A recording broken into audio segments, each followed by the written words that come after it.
Hello student, आज हम नया पाठ शुरू कर रहे हैं तुलसीदास द्वारा रचित लक्ष्मण परशुराम संवाद।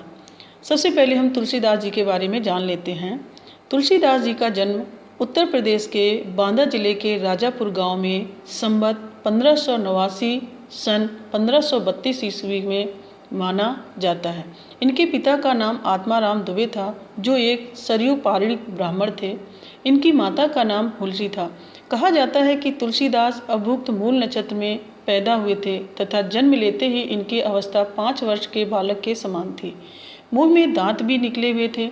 भय की आशंका के चलते इनके माता पिता ने इन्हें त्याग दिया तथा मुनिया नामक दासी को दे दिया, जिसने इनका पालन पोषण किया था। इनका बालकाल बड़े ही कष्टपूर्ण में बीता था। कवितावली में ये लिखते भी हैं, मात पिता जग जाय तजियो, विधौ न लिखियो कछु भाल भलाई। इनके गुरु का नाम नरहर दास बताया जाता है। इनकी पत्नी रत्नावली विदुषी थी, किंतु किसी कारणवश वैवाहिक जीवन अधिक समय तक न चल सका।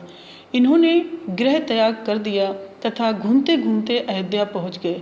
वहीं पर संवत 1631 में इन्होंने रामचरितमानस की रचना प्रारंभ की। बाद में ये काशी आकर रहने लगे। जीवन के अंतिम दिनों में पीड़ा शांति के लिए इन्होंने हनुमान की स्तुति की, जो हनुमान बाहुक नाम से प्रसिद्ध है। इनकी मृत्यु के संबंध में निम्नलिखित दोहा प्रसिद्ध है। संवत 1680 गंग के तीर, श्रावण शुक्ला सप्तमी तुलसी तज्यो शरीर। यानी संवत 1680 में गंगा के किनारे श्रावण यानी सावन मास की शुक्ल की सप्तमी को तुलसीदास जी ने अपना शरीर त्याग दिया, अर्थात इनकी मृत्यु संवत 1680 सन 1623 ईस्वी में हो गई।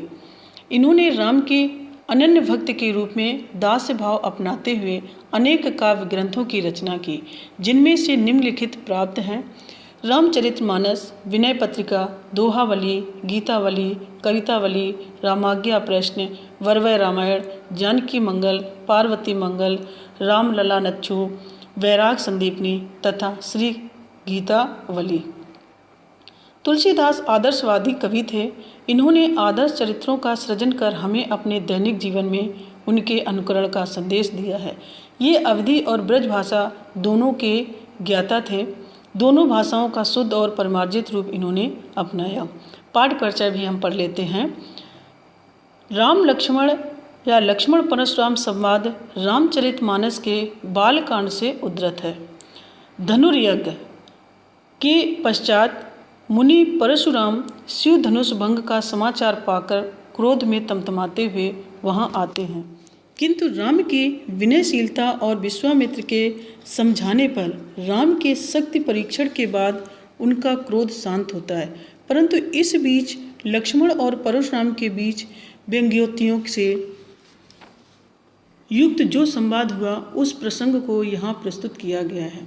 परशुराम के क्रोध से भरे वचनों को उत्तर लक्ष्मण व्यंग वचनों से देते हैं।